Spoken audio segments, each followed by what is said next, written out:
All right. Welcome back. It's Teresa with Indigo Moon Arts. We are moving on to the next step in creating our bottle. Our crown bottles have now officially dried, and we are going to apply the gesso or the primer. You want to primer each bottle. What we've done here is made the bottle worthy of paint. So paint doesn't like to stick to smooth glass. It will, but it won't stay long. If you scratch it, it'll come right off. So this is a base layer. The Mod Podge is a glue base. It glues to the bottle, and when it does, you end up with this surface that you can now paint on. But as an extra layer of protection and durability, we're going to add our gesso. Now, there are other types of acrylic primers. What you use is entirely up to you. One is not right or better than the other. Artists and crafters tend to like the products that they're familiar with or they use. This is what I use, Liquitex Basis Acrylic Gesso. It's a white primer, same as an acrylic primer. We're going to apply this to the bottle. I'm going to show you how I do it. Okay. And why I do it the way that I do it. So now my bottle's dry. How I know my bottle's dry is that there's no white, it's clear. You want the Mod Podge to be completely clear all over the bottle. I did the lid as well. I do that because, again, I don't plan to take the lid off the bottle. I really don't want people taking the lid off the bottle, so I'm making sure the whole thing is glued down.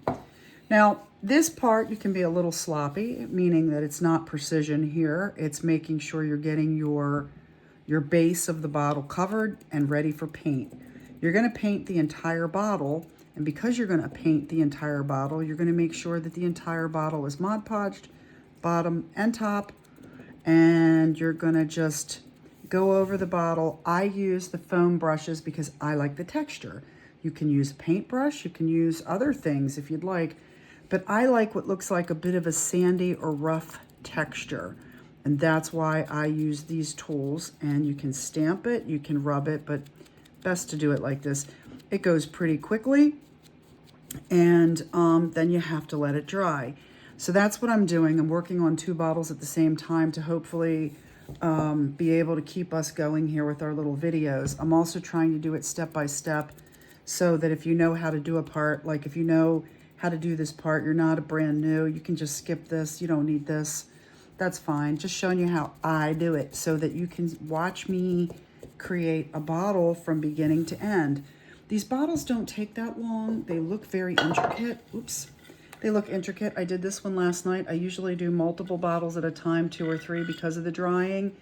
And they include everything. See, there's the bottom. I don't spend a lot of time down here. I might sign them on the bottom. Not sure, but you can see we'll go step by step by step. How I do it, not how everybody does it. This is how we're going to achieve a bottle sort of at that level. And then sometimes I just do this so I'm not wasting product in a dish, right? If the product I'm using has a lid, I usually dump whatever I'm doing into the lid. I use lids. It saves cleanup. It saves, time, material. It goes back into wherever it came from. Yeah. So do your top last so you have something to hold on to. Anyway, we're going to do the entire bottle. We're going to come back. Once it's dry, we're going to adhere our image. And I don't want to waste my time having you watch me do this, especially because the videos are hard to upload. But we'll be back in a sec. Thanks.